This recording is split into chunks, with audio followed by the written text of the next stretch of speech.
حج کے ارکان کتنے دنوں پر مشتمل ہے؟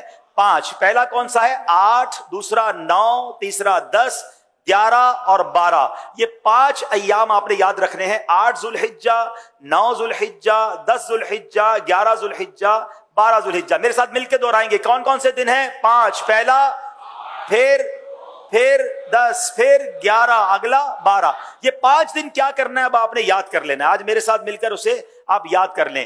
8 ذوالحجہ کا دن ہم نے گزارنا ہے مینا میں. کہاں گزاریں گے؟ وہاں پڑھیں گے 5 نمازیں. 5 نمازیں مینا میں پڑھنا سنت ہے. اور پہلی نماز ہوگی ظہر. پہلی کون سی پڑھیں گے؟ پھر عصر، پھر مغرب، اگلی عشاء اور پھر فجر. یہ فجر کی نماز ہم ادا کریں گے تو یہ کون سی تاریخ ہو جائے گی؟ 9 ذوالحجہ. شاباش. 8 ذوالحجہ کا دن کہاں گزاریں گے؟ کتنی نمازیں پڑھیں گے؟ پہلی، پھر اگلی، پھر. Very good. یہ بنا کا دن اور 9 ذوالحجہ کی فجر آ گئی. اچھا 9 ذوالحجہ کا دن it's the most important day of حج. یعنی اگر آپ کو کوئی کہتا ہے کہ حج کس دن ہوتا ہے، حج ہوتا ہے 9 ذوالحجہ کو. یاد رکھیے گا حج کا دن کون سا ہے؟ 9 ذوالحجہ. یہ وقوف عرفہ یہ حج کا رکن اعظم ہے. دا موسٹ امپورٹنٹ رکن آپ کہہ لیں.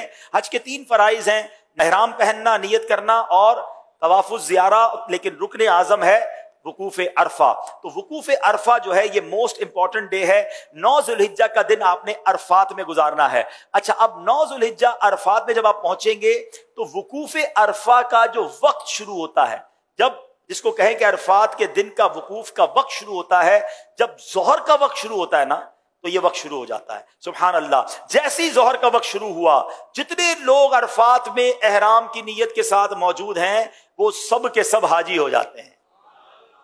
لیکن عرفات سے غروب آفتاب تک نہیں نکلنا ہے. جب تک غروب آفتاب مغرب کا ٹائم نہ ہو جائے آپ نے عرفات نہیں چھوڑنا.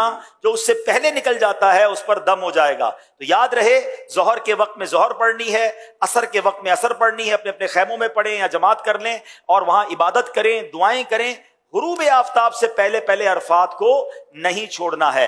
اب جب غروب آفتاب کے بعد آپ نکلیں گے تو اب جانا ہے مزدلفہ. اور مزدلفہ پہنچ کر اللہ کی شان دیکھیں. عرفات میں مغرب کا وقت ہو گیا ہے مگر مغرب پڑھنے کی اجازت نہیں ہے.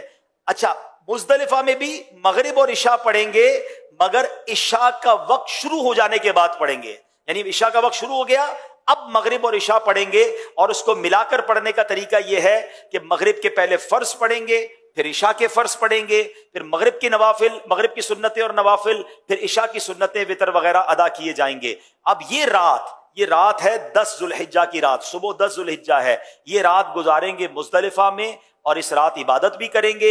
اور یہاں فجر کی نماز پڑھنا یا فجر کے وقت میں یہاں ہونا ضروری ہے کیونکہ مزدلفہ کا جو وقوف کا وقت ہے یہ جب شروع ہوتا ہے کہ جب فجر کا وقت شروع ہوتا ہے. اچھا اب صبح ہو گئی. یہ صبح کون سی ہے؟ کون سی تاریخ ہو گئی؟ 10 ذوالحجہ. پاکستان میں کیا ہوتا ہے؟ کون سی عید ہوتی ہے؟ بقرعید. حاجی دیکھو کیسے کمال کی عید منا رہا ہوتا ہے. لوگ اچھے اچھے کپڑے پہنے ہیں، خوشبو لگائے گھوم رہے ہوتے ہیں، ایک دوسرے سے عید مبارک کر رہے ہوتے ہیں.